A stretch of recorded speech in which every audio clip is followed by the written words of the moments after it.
네, 오늘 요한계시록 일곱 교회 시리즈 중 마지막 해당되는 라오디게아 교회 편입니다. 제가 계속 얘기하지만 일곱 교회는 교회에 대한 안전 수칙이다. 그리고 일곱 교회만 해당되는 것이 아니라 그때 그리고 지금 이 땅에 존재하는 모든 교회를 향한 안전 수칙이기도 하다.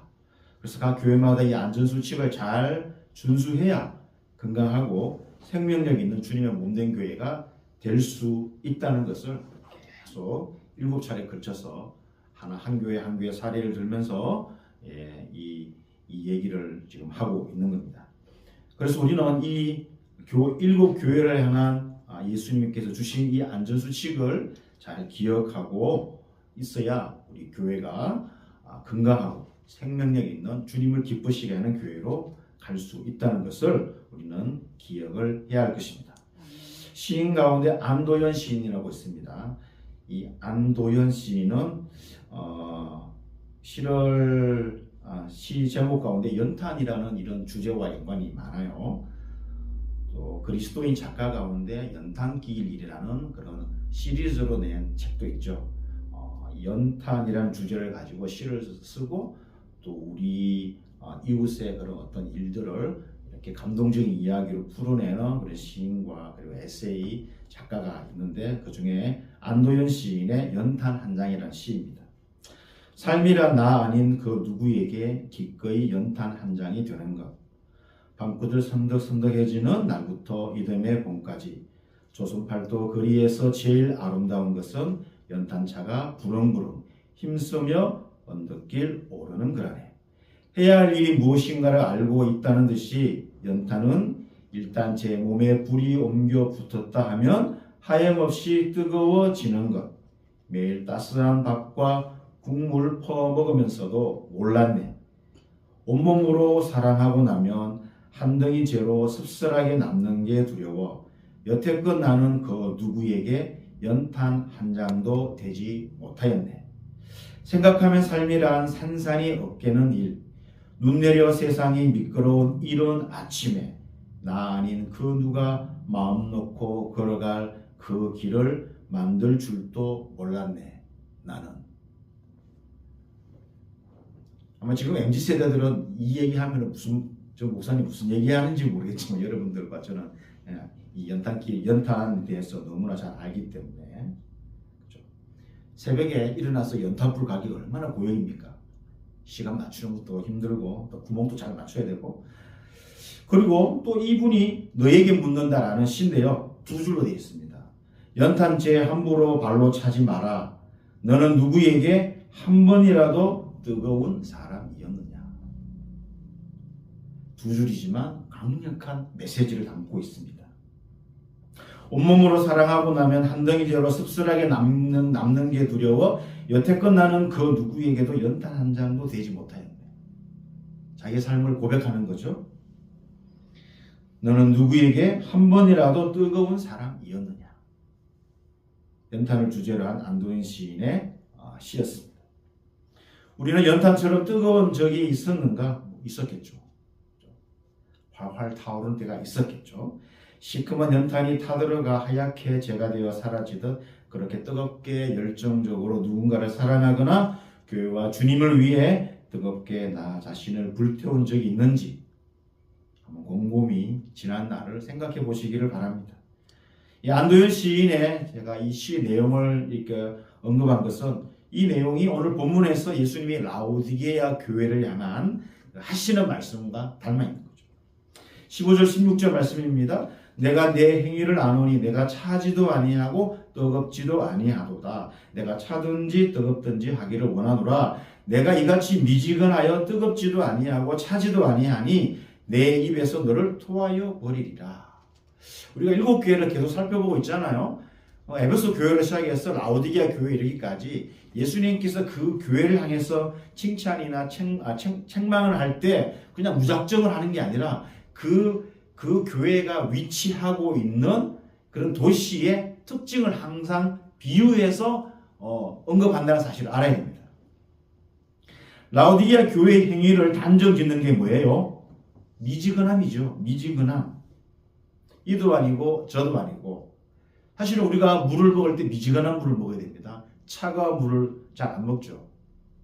우리는 여름에 시원한 물을 마시잖아요. 위에 정수기가 있지만 정수물을 먹는 게 아니라 냉수물을 먹더라고. 냉수물을 많이 먹는데 저기 적도 부근에 사는 사람들은 여러 사시사철 더운 날씨지만 절대 찬물 안 마십니다. 항상 미지근한 물 마십니다. 왜냐하면 자기 몸을 보호하기 위해서. 조금이라도 찬 기운이 자기 몸에 들어가면은 몸이 감기 걸리기 쉽기 때문에 이 열대지방에 적도지방에 사는 사람들은 찬물을 마실 것 같지만 절대 찬물 안 마십니다. 그런데 오늘 이 라오디게 교회의 이 미지근함, 아니 왜 찬물이든지 뜨거운 물이든지 왜 양쪽 양일간에 태기를 하는데 왜 주님은 미지근함을 싫어하실까? 이유가 있습니다. 그 이유는 조금 제가 이 지방의 특징에 대해서 설명할 때 얘기하겠습니다. 근데 AD 61년 라오디게아 지역뿐만 아니라 그 지역 주변에 라이코스라고도 영어로 보면 라이코스라 할 수도 있고 리쿠스 계곡 주변으로 여러 이 지진이 많이 일어나잖아요. 우리가 작년에 뭐가 있었죠? 티르키아 나라에 뭐가 있었죠?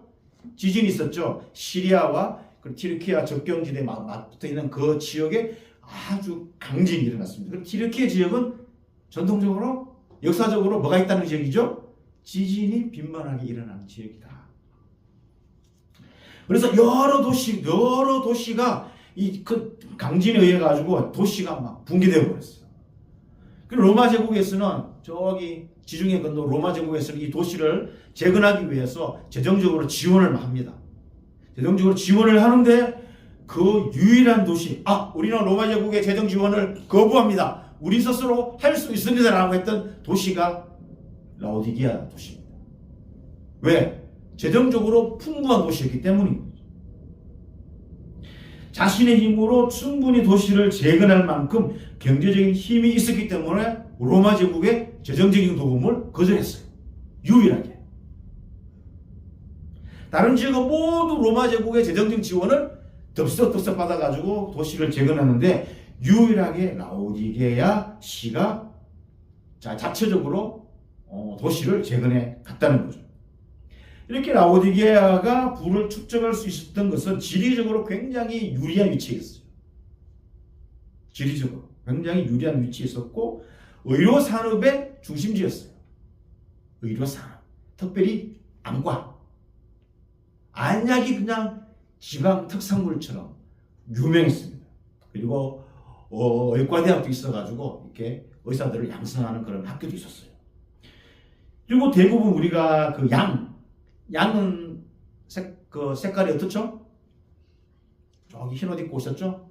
흰색. 네, 흰색. 근데 이 라오디게아의 특산품은 양인데 흑양, 검은색 양이에요. 특이하죠? 근데 굉장히 윤기가 나고 좋아가지고 굉장히 고급스럽게 팔렸대요. 이게 흑양 양모 사업을 또 하는 거예요. 그리고 라오디게아 주변에 북쪽 위에는 히에라폴리스가 있고 그리고 동쪽에는 골로새가 있어요. 우리가 바울의 서신 골로새서를 보면은 뒷장에 보면은 뭐라고 되어 있죠? 라오디게아 교회에서 오는 편지도 있으니까 그것도 같이 읽어서 내가 무슨 말 하는지 잘 들어. 그리고 너희 골로새 교회 편지도 라오디게아에 보내가지고 그 라오디게아도 이 편지를 읽게 해라고 부탁을 바울이 하죠. 근데 골로새 교회와 라오디게아 교회는 형제 교회처럼 굉장히 지리적으로 가까우면서도 굉장히 이렇게 가까이 있었다는 것을 우리가 알게 되는 거예요. 이렇게 경제적으로 풍부한 도시였지만 라오디게아 도시는 한 가지 딱 부족한 게 있었어요. 그게 뭘까요? 물을 구할 수가 없었어요. 돈은 많은데 물이 없는 거예요. 그러나 북쪽의 히에라폴리스에서 물을 끌어오고 그리고 골로새 도시에서 물을 끌어옵니다. 그런데 여기서 중요한 것은 뜨겁든지 차든지 그 이유가 히에라폴리스에서는 뜨거운 물이 흘러오고 골로새에서는 차가운 물이 흘러옵니다.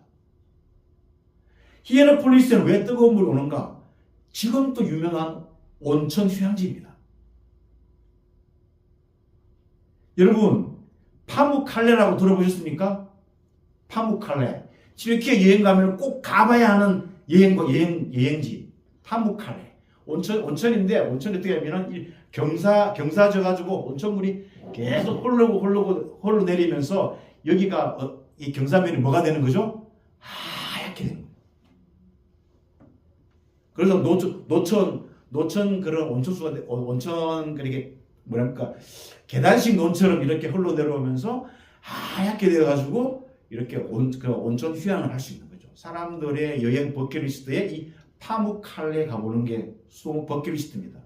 왜냐하면은 유네스코 세계유산에 등재될 만큼 유명한 곳이에요. 그 파묵칼레가 있는 도시가 히에라폴리스예요. 파묵칼레의 뜻은 목화의 성. 그만큼 희다는 목화꽃이 희잖아요. 이게 온천수가 계속 넘치고 흘러내리면서 뭐가 된 거죠? 흰색으로 이렇게 변해버린 거죠.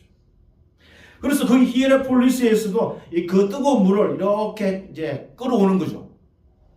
이 수도를 통해서 로마 제국 시대에는 이 수도가 수천 킬로 걸쳐가지고 돼 있잖아요.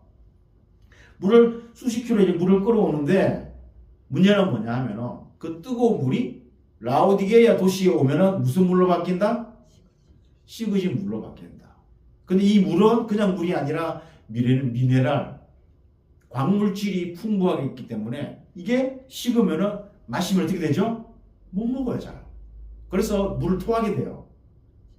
뭔 말인지 알겠죠? 토한다는 말이 그 말이에요. 그리고 반면에 저기 뭡니까? 이 골로새에서 오는 물은 백두산 높이와 비슷한 카드모스라는 산에서 거기는 이제 산이 높으니까 물이 차가울 거 아니에요. 뜨거운 지역이지만 높은 지대에 있으니까 이 물이 차가울 거 아니에요. 그 차가운 물이 처음에는 흘러내리지만 한 18km 정도 또 오르면 물이 어떻게 될까요? 미지근한 물이 되버립니다. 그나마 히에라폴리스에서 오는 물보다 골로새에서 오는 물이 그나마 낫겠죠. 식어도. 뜨거운 물이 흘러오든 찬물이 흘러오든 라오디게아 시에 오면 물이 어떻게 된다고요? 미지근해 버린다. 그래서 차든지 덥든지 하라. 미지근하면 안 된다라는 말을 할 때 라오디게아 교회가 그걸 단번에 알아들었을까요? 못 알아들었을까요? 단번에 알아듣죠. 자기들의 상황과 딱 들어맞는 말이죠. 그래서 이 미지근함은 라오디게아의 그런 시뿐만 아니라 교회의 상태를 표현하는 대표적인 말이 뭐라고요? 미지근하다. 오늘 같으면은 뭐 잘해가지고 냉장고 딱 넣으면 시원한 물이 될 수 있겠지만 그렇다는 거죠. 바울의 동역자였던 에바브라가 눈물과 기도로 세운 교회가 라오디게아 교회하고 골로새 교회입니다. 그러니까 이 골로새 교회와 라오디게아 교회가 에바브라의 영향을 받아서 처음에는 뜨거운 신앙을 물려받았겠죠. 눈물과 기도로 에바브라가 세운 교회였기 때문에. 그러나 지금은 주님으로부터 차지도 아니하고 뜨겁지도 아니하고 미지근하다라고 책망을 받고 있어요. 그래서 이 미지근한 믿음의 행위를 가진 이유가 뭘까? 뜨겁든지 차든지 이렇게 양자택일적인 그런 상태가 되어야 되는데 미지근한 그런 믿음 생활을 하는 이유가 뭘까? 뭐 세상과 적당하게 타협을 하고 있는 거죠.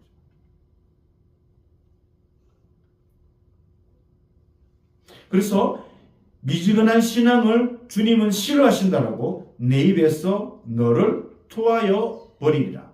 여러분 물을 먹다가 이 물을 마셔야 되는지 안 마셔야 되는지 여러분이 생각해서 압니까? 아니면 입안에 이런 미각이 적극적으로 알려줍니까? 미각이 적극적으로 알려가지고 뱉어버리죠. 아니라는 거 알고 적극적으로 뱉어버리는 거죠. 마찬가지 미지근한 물을 마실 수 없으니까 토하여 사람들이 미지근한 물을 토하듯이 예수님도 라오디게아의 그런 미지근한 신앙을 토해내버린다고 그렇게 말하고 있는 거예요. 그에 반해 라오디게아 교회는 뭐라고 얘기해요? 아니 난 부자야. 풍족하여 부족한 것이 없다라고 스스로 자랑해요. 스스로 자랑하는 교회는 7교회 가운데 어디가 유일하죠? 라오디게아 교회가 유일해요. 한마디로 잡복인 교회죠. 스스로 자화자찬하는 거잖아요. 부자다. 근데 라오디게 씨만 부자한 게 아니라 라오디게 교회도 부자였다는 거예요. 재정적으로 풍족한 교회는 우리가 지난 6개월 동안 살펴본 6교회에 한 교회도 없어요. 재정적으로 넉넉한 교회는 한 교회도 없었어요. 그러면 교회가 재정적으로 넉넉하다. 이렇게 되기 위해서는 라오디아 교회와 그리고 교인들이 세상과 적당히 타협하지 않고서는 부자가 될 수 없는 그런 조건이라고 계속 우리가 살펴봤죠. 왜? 세상과 적당하게 타협하지 않고서는 이 경제 생활을 유복하게 누려갈 수 없는 조건 속에 그 교회들이 있었기 때문에 라오디게 교회와 그리고 성도들이 부자였다는 것은 세상과 적절한 타협을 하고 있다는 증거예요. 세상과 타협한다는 이 말이 예수님의 입에는 미지근한 신앙 행위다라고 지적을 하고 있는 거예요. 마치 엘리야가 바알과 여호와 하나님 사이에 양다리를 걸치고 있는 북이스라엘 향해서 이렇게 했죠. 너희가 어느 때까지 둘 사이에서 머뭇머뭇하려느냐? 여호와가 만일 하나님이면 그를 따르고 바알이 만일 하나님이면 그를 따를지니라 하니 백성이 말 한마디도 대답하지 아니하는지라. 백성이 지금 뭐하죠? 양다리 걸친 신앙하고 있죠. 대부분 경제생활할 때는 바알을 섬겼다가 특정 그런 어떤 종교 행사는 또 하나님을 또 찾고 막 이런 행위들을 북이스라엘, 그때 뭐냐면은 굉장히 북이스라엘이 발전하는 아합과 이세벨 시대에서 굉장히 북이스라엘이 발전하는 시대에 있었기. 경제적으로 발전하면 할수록 교회가 좋아질 것 같지만 사실 교회는 좋아지는 게 없어요. 왜? 라오디게아 교회처럼 타협하는 신앙이 될 수가 있기 때문인 거예요. 미지근한 신앙에서는 열정이나 뜨거움이 잘 나오지 않아요. 왜? 풍족하니까. 내가 굳이 풍족한데 뭘 그렇게 용서면서 그렇게 열심히냐고, 적당히 하라고. 근데 우리의 열정은 살아계신 하나님께 집중할 때 나오는 거잖아요. 여러분 어릴 때 우리 해봤던 놀이, 돋보기를 햇빛에 이렇게 집중시켜서 종이를 태우는 놀이를 가끔 해보잖아요. 어떻게 하죠? 초점을 맞춰야 되죠.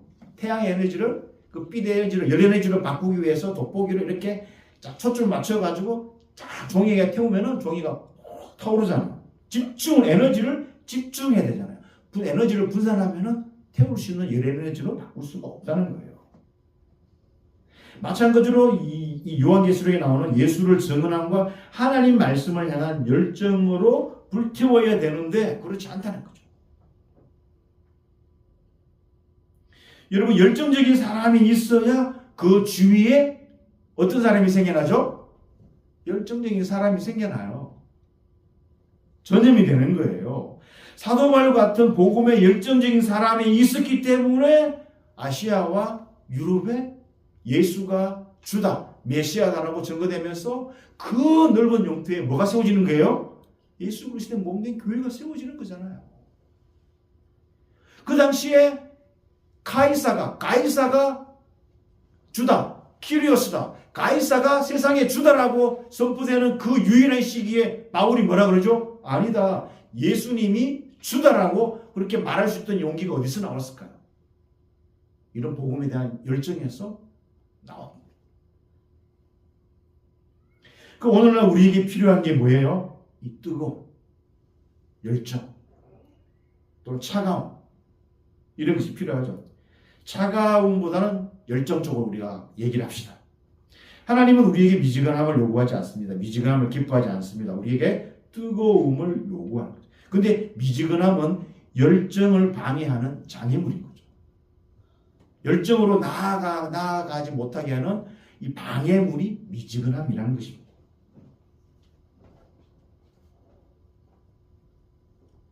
사도 바울이 뭐라고 고백해요? 디모데후서에서 이제후로는 나를 위하여 뭐가 준비되어 있다? 의의 면류관이 준비되어 있다라고 얘기를 한 이유에는 뭐예요? 자, 하나님 나라의 복음을 향해 열정을 다해서 연탄재처럼 자신을 온전히 태운 후에 그렇게 고백하고 당당하게, 사도 바울이 그렇게 당당하게 고백을 할 수 있었던 이유는 열정을 다해서 하나님 나라 복음을 위한 삶을 살아갔기 때문인 거예요. 자, 미지근한 행위를 가진 이유는 이런 세상과 타협하고 있는데 그 세상과 타협하는 근본적인 이유는 뭐냐? 물질적인 부유함 때문에 있는 거죠. 세상과 타협하는 큰 어떤 그런 어떤 이유 가운데 그걸 좀 더 안으로 들어가 보면은 세상과 타협하는 그 중심에는 뭐가 있냐면은 물질적인 부를 추구함에 있는 것이죠. 라오디게아 교회가 예수님을 향한 그런 신앙을 자랑하는 게 아니라 뭘 자랑하고 있죠? 우리는 부자야. 부족한 게 없어. 이걸 자랑하고 있어요. 라오디게아 교인들이. 여기서 우리는 그리스도인의 딜레마를 보게 돼요. 한국적인 상황에서 어느 기준으로 나는 부자다라고 저는 잘 모르겠어요. 거기까지 가본 적이 없으니까. 근데 뭐 각자 또 추구하는 또 부에 대한 기준이 또 다른데 여기서 그리스도인의 딜레마가 있어요. 그리스도인은 물질에 대해서 어떤 생각을 가져야 할까? 성경을 보면은 부는 하나님이 주신 복으로 많이 생각하고 그렇게 또 인정을 하긴 해요. 그러나 라오디게아 교회가 직면한 부는 세상과 타협을 통해서 신앙의 양다리를 걸쳐야만 그런 얻을 획득할 수 있는 그런 부였어요. 그런 상황이었어요. 이런 부는 하나님이 인정하지 않죠. 구약성경에 나오죠. 개같이 번 돈은 하나님께서 받는다고 했습니까? 받지 않는다고 했습니까? 받지 않는다고. 절대 하나님께 바치지 말라고 했어요. 부정과 불법을 통해서 획득한 부는 하나님이 인정하지 않는다라고 성경은 우리에게 분명하게 말하고 있습니다. 개같이 벌어서 정성같이 쓰라는 우리 옛 선조들의 속담이 있을지언정 그 속담은 그냥 속담으로 여기고 성경은 그것을 인정하지 않는다는 거예요.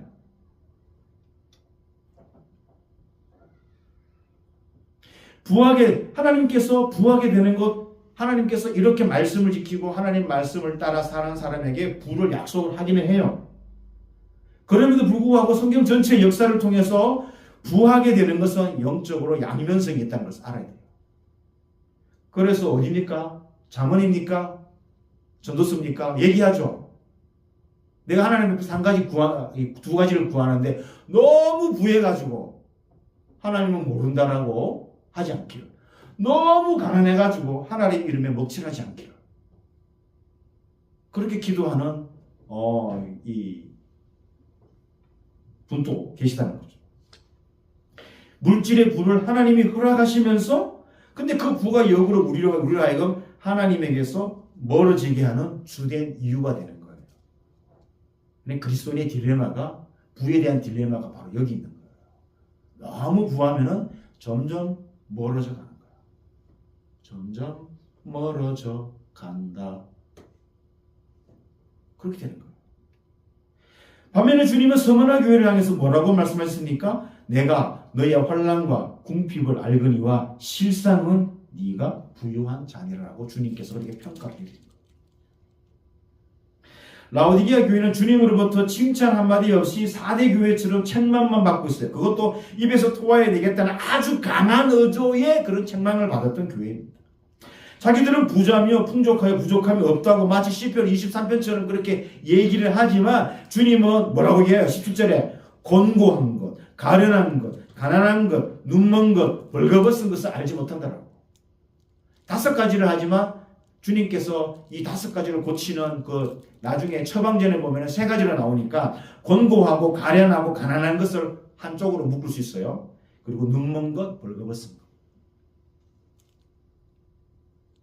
크게 3가지로 묶을 수 있습니다. 이걸 지적하고 있습니다.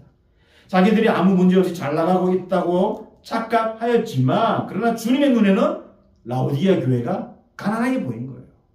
아무것도 모르는 너무너무 가난한 영적으로 가난한 교회로 본 거예요. 눈에 보이는 화려함이 다가 아니라는 거죠. 그 이면에는 벌거벗음의 수치가 있다는 걸 알아야 돼요. 세상 사람들은 눈에 보이는 화려함을 추구하지만 그 이면에는 영적으로 적나라하게 벌거벗은 그런 수치스러움이 내재되어 있다는 거죠. 라오디게아 교회는 미지근함과 영적 자만에 대해서 영적 분별력을 상실하고 있는 교회였어요. 영적 분별력을 상실한 교회와 성도는 어떻게 되겠죠? 점점 죽어갑니다. 여기서 우리는 자기 만족적인 신앙생활을 하고 있는지 살펴봐요. 이 정도면 나 괜찮지 않을까? 이 정도면 나 잘하고 있지 않을까? 국제시장의 그 주인공이 나중에 그 뭡니까? 아버지, 내 이렇게 살았으면 이만하면은 잘 살았지요. 이렇게 그 말은 우리가 이해는 하지만 우리가 하나님 앞에서 그런 말 하기가 쉽지 않다는 거예요. 예수님은 나의 어떤 행동에 대해서 입에서 토하여 버리겠다라고 하실까? 이런 질문에 진지하게 나는 대면할 수 있는가? 나는 이러한 질문에 정직하게 대답할 수 있는가? 저와 여러분들이 스스로 정직하게 대면해 보아야 하는 것입니다. 그래서 귀 있는 자는 성령이 교회들에게 하시는 말씀을 들어야 되죠. 계속해서 반복적으로 하고 있는 말씀이 뭐예요? 성령이 교회들에게 하는 말씀을 교회와 성도들은 들어야 한다라고 반복적으로 7번 반복적으로 말씀하고 있는 거예요. 그래서 이런 미지근한 신앙으로 영적 분별력을 상실한 이 교회를 향해서 어떻게 하면 그걸 바꿀 수 있는가? 주님의 주신 해결책은 뭔가? 주님께서 말씀하시죠. 18절에 내가 너를 권하노니 내게서 불로 연단한 금을 사서 부요하게 하고 흰옷을 사서 입어 벌거벗은 수치를 보이지 않게 하고 안약을 사서 눈에 발라 보게 하라. 여러분 계속해서 반복적으로 3가지가 나오는데요. 불로 연단한 금, 그리고 흰옷, 그리고 안약. 이걸 다 어떻게 하라고요? 이거 다 어떻게 하라고요? 사라고, 구입하라고 얘기하잖아요. 사라. 누구한테요? 예수님한테 가서 사라고 하는 거예요. 불로 연단한 금은 뭐예요? 불로 연단한 금. 이건 믿음을 얘기해요. 믿음. 굳건한 믿음. 베드로후서가 얘기하죠. 너희의 믿음이 불로 연단하여도 없어질 금보다 뭐하다고? 더 소중하더라. 베드로가 우리에게 얘기하잖아요. 그래서 주님으로부터 그 믿음을 얻으라는 거예요. 획득하는 거예요. 사라는 것은 구입하란 말인데 대가를 지불하는 거예요. 믿음을 위해서는 대가를 지불하는 삶을 살아가야 한다는 거예요. 고난과 역경으로 연단된 믿음의 금을 사라고 하는 거예요. 이게 진정으로 성도를 구하게 한다고 스무나 교회를 칭찬했던 것처럼 바로 그 얘기를 하고 있는 거예요. 정금 같은 신앙으로 타협하지 않고 살아가라 하는 것이죠. 그리고 라우디아 교회는 세상과 타협을 통해서 부를 이루었기 때문에 이들이 신앙의 옷은 더럽히실 대로 더럽혀진 거예요. 흰옷을 입고 있어야 되는데 누더기가 되고 만 거예요. 요한계시록에는 계속 흰옷이 언급되고 있어요. 이 흰옷의 정통은 구약 제사장 계열의 제사장들이 흰옷 그 세마포 옷을 입었으니까 그 흰옷을 계속적으로 성경 전체를 통해서 우리가 입어야 하고 성도들의 행실을 얘기해요. 성도들의 행실, 거룩한 행실, 이게 뭐라고요? 세마포 흰옷으로 대변되는 거예요. 그러니까 이 라우디게아 교회의 신앙의 행위가 엉망이라는 것이죠. 거룩하지 않다는 것이죠. 세상과 타협을 해서 거룩은 근처에 가지도 못하고 더럽힐 대로 더럽혀진 상황이라는 것이죠. 그러니까 영적인 분별력도 잊어버리고 육신의 눈은 볼지 모르지만 그러나 영적인 안목이 없는 통찰력이 없는 그야말로 영적 시각 장애인으로 살아가고 있기 때문에 주님으로부터 안약을 사서 그러나 라우디게아 씨는 뭐가 유명해야 됐죠? 안약이 유명했지만 그 안약이 자기들의 영적 통찰력을 치유하고 낫게 하고 보게 하는데 아무런 도움이 안 됐기 때문에 주님은 주님으로부터 안약을 사서 발라. 그러니까 하나님의 말씀을 통해서 영적 안목을 회복하라고 그렇게 우리에게 라우디게아 교회와 우리에게 얘기하고 있는 거예요. 이런 처방을 내리면서 라우디게아 교회에게 예수님은 최종적으로 무엇이라 얘기합니까? 3장 20절이죠. 볼지어다 내가 문 밖에 서서 두드리노니. 3장 20절은 같이 한번 읽어봅시다. 3장 20절 시작. 볼지어다 내가 문 밖에 서서 두드리노니 누구든지 내 음성을 듣고 문을 열면 내가 그에게로 들어가 그와 더불어 먹고 그는 나와 더불어 먹으리라. 아멘. 우리가 많이 용어하는 말씀입니다. 이 성경 구절은 특별히 사역인을 비롯해서 각종 전도 책자에 예수님을 영접하도록 인용하는 아주 유명한 구절입니다. 그렇지만 성경 전체에서 이보다 더 좋은 성경 구절을 찾을 수 없어요. 그럼에도 불구하고 애초에 이 구절은 전도 책자용으로 개발된 성경 구절이 아니라 누구를 위해서? 라오디게아 교회를 향해서 하고 있는 말이에요. 그만큼 라오디게아 교회는 주님과 상관없는 삶을 살아가고 있는 거예요. 자기들은 주님 중심으로 살아가고 있는 게 아니라 주님은 어디에 있는 거죠? 문 밖에 있는 거예요. 주님 중심으로 살아가지 않는 교회가 어느 교회라고요? 라오디게아 교회예요. 교회이지만 교회에 계셔야 할, 중심에 계셔야 할 예수님이 그 교회와 성도들의 삶 가운데 있지 않고 문 밖에 상관없이 주님을 버려두는 교회가 되고 말았다는 거예요. 이 구절은 예수님을 믿지 않는 이들을 위한 것이 아니라 라오디게아 교인들을 향한 예수님의 권면의 말씀이에요. 미지근한 교인들을 향해서 예수님을 자신들의 삶의 중심에 모셔들으라, 그걸 요구하고 있는 거예요. 문을 두드리는데 문을 열어주는 그 집안의 종들이 주인의 문 두드림을 듣고도 문을 열어주지 않으면 어떻게 되죠? 예수님이 어떻게 말씀하셨죠? 나중에 그 종들이 빼를 맞고 내쫓음을 당하려고 사복음서에 나오지 않습니까? 예수님께서 비유를 통해서 말씀하고 있지 않습니까?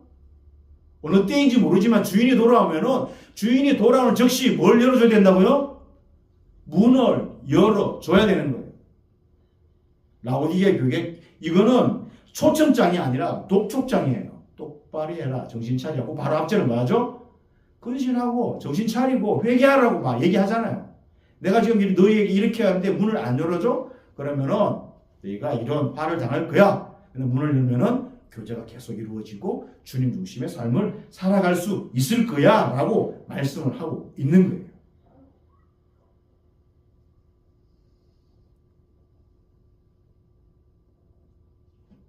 주님은 이 문을 강제적으로 여시지 않습니다. 지금 또 라오디게아 교회뿐 아니라 우리의 문을 두드리는 주님의 소리를 들을 수 있어요. 주님은 여러 모양으로 우리의 문을 두드리고 계십니다. 환경과 사건들로 문을 두드리면서 정신 차려라고 저에게, 여러분에게 경고해 주고 있는 거예요. 이런 경고를 하는 것은 저와 여러분들에게 부담을 주려는 것이 아니라 그리스도인의 삶의 주인은 우리 자신이 아니라 예수님이 되어야 된다는 것을 일깨워주기 위해서 우리에게 이 말씀을 해 주시는 거예요. 주님이 우리 삶에 들어오셔서 그분과 교제를 지속적으로 주님 중심의 삶을 살아가야 우리의 미지근한 믿음의 행위가 변화될 수 있다는 거예요. 그런데 여러분 3장 20절을 가만히 보십시오. 지금까지 7교회를 살펴봤는데 7교회 중 가장 심하게 책망받은 라오디게아 교회였지만 그러나 주님으로부터 가장 친밀하고 애정어린 약속이 어디에 있어요? 3장 20절 여기에 있어요. 그러니까 주님은 라오디게아 교회를 미워하셔서 이런 얘기를 하는 게 아니라 애정어린 마음으로 책망하시면서 마지막 기회를 주고 있는 거예요. 우리를 비탄으로 빠뜨리기 위해서가 아니라 제정신 들게 하기 위해서 이런 말씀을 하게 한다는 거예요. 그래서 매일 하루를 시작하면서 의지적으로 우리는 결단적으로 고백해야 됩니다. 어떻게? 주님, 오늘 또 제 삶에 초청합니다. 제 안에 들어오셔서 오늘 또 주님과 동행하는 하루가 되게 해주시고 제 삶이 주님 중심의 삶이 되게 해주십시오라고 고백하는 성도, 고백하는 교회가 되어야 된다는 거예요. 사랑하는 주사랑 성도 여러분, 저와 여러분이 지금 우리의 믿음의 상황을 정직하게 직면할 수 있기를 바랍니다. 주님의 입에서 토해버릴 만큼 미지근한 믿음으로 살아가고 있지는 않은지 우리 주님은 이러한 행위를 싫어하신다라고 경고하고 있습니다. 저에게도 여러분에게도. 우리는 매일 주님을 우리 삶에 모셔드리면서 미지근한 행위에서 뜨거운 행위로 열정 있는 믿음의 행위로 주님 앞에 칭찬받는 이들로 그런 교회로 회복되기를 소망하고 기도해야 합니다. 이것이 저와 여러분이 사는 길입니다. 우리 교회가 사는 길입니다. 미지근한 행위에서 뜨거운 행위로 회복하여 살아가는 저와 여러분이 되시기를 주님의 이름으로 간절히 축원합니다.